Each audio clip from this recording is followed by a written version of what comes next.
Hello students, welcome to my channel. So guys, आज के इस वीडियो में हम बात करने वाले हैं प्रीवियस ईयर पेपर में संस्कृत के प्रीवियस ईयर पेपर की।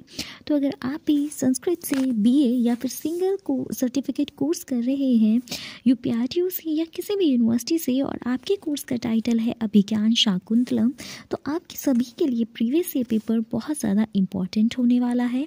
क्योंकि देखिए, अगर आपके पास ये सब्जेक्ट है तो नॉर्मल सी बात है, इसका सिलेबस आपका बिल्कुल सेम रहेगा। और यहाँ पर इसी सब्जेक्ट का दूसरा टाइटल में आता है भृतहरि कृत नीति शतकम। ठीक है, तो अगर आपके पेपर के टाइटल ये हैं तो आपके लिए ये पेपर बहुत ज़्यादा यूज़फुल होने वाला है।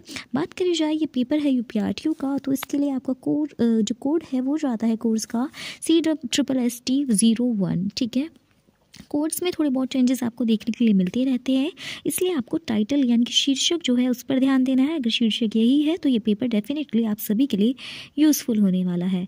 बात करी जाए तो ये आपका जून 2023 का पेपर है। इससे पहले 2021 वाला और 22 वाला ऑलरेडी मैं आपको प्रोवाइड कर चुकी हूँ अपने चैनल पर। अगर ये किसी ईयर का रह गया है तो मैं वो आप मुझे कमेंट में बताइएगा, मैं उसको भी अपलोड कर दूँगी मेरे पास जो भी अवेलेबल होंगे।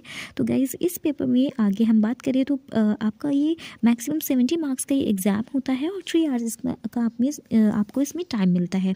इस बार क्या हुआ, यूपीआरटीयू इसमें न्यू एजुकेशन पॉलिसी की वजह से कुछ चेंजेस करे गए हैं। मार्किंग स्कीम में सिलेबस में कोई भी चेंज नहीं आया है, लेकिन जो आपका पैटर्न है थोड़ा सा चेंज हो गया है। तो क्या देखने को मिल सकता है, जो लॉन्ग क्वेश्चन आपके 16 मार्क के होते थे वो आपको 10 मार्क के अंदर देखने के लिए मिल सकते हैं। लेकिन यकीन मानिए, प्रीवियस ईयर पेपर से आपके कुछ ना कुछ क्वेश्चन ज़रूर रिपीट होते हैं, तो ये पेपर आपको सॉल्व करने बहुत ज़्यादा इंपॉर्टेंट हो जाते हैं। तो चलिए विदाउट टाइम वेस्ट करें, अब स्टार्ट करती हूँ आपके पेपर को। तो देखिए, ये आपका खंड का है जो कि 48 मार्क्स का अब तक 2023 तक होता रहा है, पर 24 में आपको चेंजेस देखने के लिए मिले आपके पेपर में। 24 वाला पेपर भी मेरे पास अवेलेबल हो चुका है, जल्दी मैं वो भी अपलोड कर दूंगी आप सभी के लिए। बाकी किस सब्जेक्ट का आपको पेपर चाहिए वो कमेंट सेक्शन में बताइएगा। अगर मेरे पास अवेलेबल होगा तो वो भी चैनल में आपको मिल जाएगा प्लेलिस्ट में जा करके। वैसे भी मैं ऑलरेडी प्रीवियस पेपर बहुत सारे अपलोड कर चुकी हूँ, स्टिल मेरे पास जो भी अवेलेबल हैं वो जल्द से जल्द आपके लिए चैनल पर आपको मिल जाएंगे। चलिए स्टार्ट करती हूँ पेपर को। तो देखिए, इस तरह से आपको आप देखिए, मार्किंग स्कीम पर उतना ध्यान नहीं देना है, आपको सिर्फ क्वेश्चंस पर ध्यान देना है और क्या पूछा जा रहा है आपके पेपर में, उसी से रिगार्डिंग उसी से रिलेटेड चीज़ें आपको अपने एग्जाम के लिए प्रिपेयर करनी है। बहुत सारे स्टूडेंट संस्कृत में ये पूछते हैं कि मैम कैसे प्रिपेयर करें। तो देखिए, आपके लिए ज़्यादा सोर्सेज अवेलेबल नहीं है, तो आपकी जो यूपीआरटीयू की बुक्स आती हैं आपको उसी में से अपने सिलेबस के अकॉर्डिंग पढ़ना है और कुछ भी एक्स्ट्रा नहीं पढ़ना है। जो भी चीज़ें आपके सिलेबस में अगर दी गई हैं, अगर आप सिर्फ उन्हें कर लेते हैं तो उन्हीं से आपका जो पासिंग मार्क्स कह लीजिए या फिर आप अच्छे मार्क्स भी संस्कृत के अंदर ला सकते हैं। तो चलिए स्टार्ट करती हूँ वीडियो को। तो यहाँ पर देखिए, पहले क्वेश्चन में श्लोक के लिए 3 आपको सिलेक्ट करने होते थे। इसमें अंग्रेजी में या हिंदी में दोनों में चॉइस रहती है, आपको जिस चीज़ में एक्सप्लेन करना है आप कर सकते हैं, और वो एक्सप्लेन तभी आप कर पाएंगे जब आपको संस्कृत की नॉलेज होगी, थोड़ी ही हो बट होनी चाहिए। तो देखिए, यहाँ मैं पूरा रीड करके आपको नहीं बताऊँगी, तो ये आपको आपकी बुक में मिल सकता है या आप कोई और राइटर की बुक जिसका जो आपका शीर्षक जो मैंने आपको दिखाया उसी शीर्षक की बुक अगर आप लेते हैं किसी भी राइटर की, तो उसमें भी ये जो श्लोक वगैरह हैं वो आपको मिल जाएंगी इजली। वरना आपकी यूपीआरटीयू की बुक्स हैं उसमें तो ये इजली अवेलेबल होंगी ही। ठीक है, तो देखिए, यहाँ पर ये चलायांगा करके आपका श्लोक दिया गया है, खलु कृति तक ये दिया गया है। तो ये वाला श्लोक आपको हिंदी या इंग्लिश में दोनों में ट्रांसलेट करने के लिए आया था। उसके बाद सेकेंड ये आपका सुर युवती संभव का वंकीला मुनीर पत्यम करके स्टार्ट है, और ये कुसुमम यहाँ पर आपका ये फिनिश होता है। ये सेकेंड श्लोक है आपका ट्रांसलेशन करने के लिए। उसके बाद थर्ड श्लोक की तरफ चलते हैं, तो अंतहिरते से लेकर के संस्मरणीय ये फर्स्ट लाइन खत्म हुई है, और उसके बाद ये आगे भी है सुदु सहानी, यहाँ तक ये आपका थर्ड श्लोक कंप्लीट होता है। 3 चॉइस में रहते हैं, बाकी इसमें 5 आपको क्वेश्चन देखने के लिए मिलेंगे। उसके बाद फोर्थ श्लोक दिया गया है आपका अस्मात् साधु विचिंतये, और यहाँ पर इससे स्टार्ट होकर के ये वधु बंधु भी तक आपका कंप्लीट होता है। आप इसमें मुझे सॉल्यूशन करने के लिए कहते हैं तो सॉल्यूशन बहुत बड़ा हो जाएगा अगर मैं ये आपके लिए, क्योंकि मैं संस्कृत बैकग्राउंड नहीं रहा है मेरा, स्टिल मुझे आती है थोड़ी बहुत, लेकिन अगर मैं इसके सॉल्यूशन आपके लिए लेके आऊँगी तो वीडियो बहुत लॉन्ग हो जाएगी और शायद ही उस पर मतलब उसका रिस्पॉन्स उतना अच्छा हो। तो आप क्वेश्चन देखिए और सर्च कर लीजिए, आपको ईजिली ये मिल जाएंगे आपकी बुक्स में ही। आगे चलती हूँ। तो ये आपका 5th क्वेश्चन दिया हुआ है जिसमें लिखा है इदम से स्टार्ट होता है और ये आपका कंप्लीट होता है वर्तव्य स्थिति तक। उसके बाद ये आपके फर्स्ट सेक्शन के सारे क्वेश्चन कंप्लीट हो गए जो ट्रांसलेशन से रिलेटेड थे, हिंदी या इंग्लिश दोनों में आप कर सकते हैं।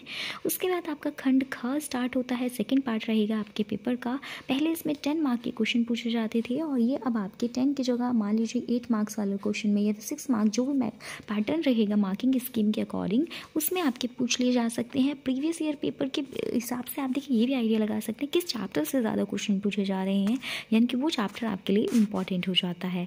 और देखिएगा जो मैंने इससे पहले अपलोड करे हैं पेपर संस्कृत के उसमें और इसमें आपको क्या क्या क्वेश्चन कॉमन देखने के लिए या कौन से टॉपिक कॉमन देखने के लिए मिल रहे हैं तो वो आपके लिए डबल इंपॉर्टेंट हो जाते हैं। इसलिए प्रीवियस ईयर पेपर आपको ज़रूर देखकर अपने एग्जाम्स के लिए जाने चाहिए।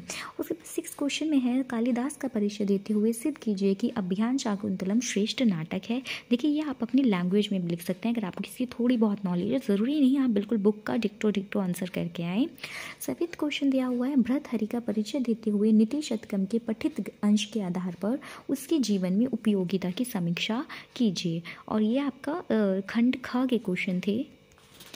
अब आपका लास्ट सेक्शन आता है जिसे हम खंड ग के नाम से जानते हैं और इसमें 12 नंबर के लिए आपको 2 प्रश्न क्वेश्चन अटैम्प्ट करने होते थे। 6 मार्क का आपका एक क्वेश्चन होता है इसमें।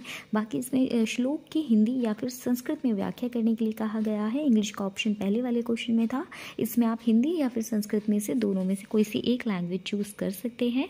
उसके लिए यहाँ पर पहला श्लोक आपका दिया गया है या चिंतयामी सततम करके और यहाँ ये जनोडन्या सक्तम करके कंप्लीट हो रहा है। उसके बाद ये सेकेंड श्लोक है आपका अस्मम अस्मत कृते करके और ये माम च तक कंप्लीट।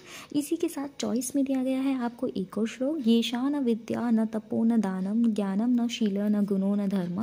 देखिए आपने पढ़ा होगा, ये तो बहुत अच्छे से सबको आता ही है श्लोक। और ये मृगाश शरांति तक कंप्लीट हो रहा है आपका। और अब आपका लास्ट क्वेश्चन रहेगा इस क्वेश्चन में, नहीं 9th है ये, इसके बाद शायद 10th भी है। तो इसमें क्या करना है आपको कि 2 सूक्तियों की व्याख्या करनी है, यानी कि डिटेल में आपको उनको बताना है 6 मार्क्स के अकॉर्डिंग। 4 से 5 लाइन में इसका आप आंसर कर सकते थे अगर 6 मार्क्स के अंदर ये क्वेश्चन आता है। बाकी आप आगे देखिए मैक्सिमम हाँ जितने ये जो शॉर्ट क्वेश्चन होते थे इस पेपर के तो वो 4-5 क्वेश्चन लाइंस में कंप्लीट हो जाते थे। अब मैं देखिए मार्किंग स्कीम के अकॉर्डिंग आपको पेजेस की काउंटिंग नहीं बता रही हूँ क्योंकि वो चेंज होकर के आएगी। 6 की जगह आपकी 4 मार्क्स वाले क्वेश्चन में आ जाएगा तो उसके अकॉर्डिंग आपकी वर्ड लिमिट दी होगी, आप उसी के हिसाब से इसको लिखेंगे। अब आगे चलते हैं।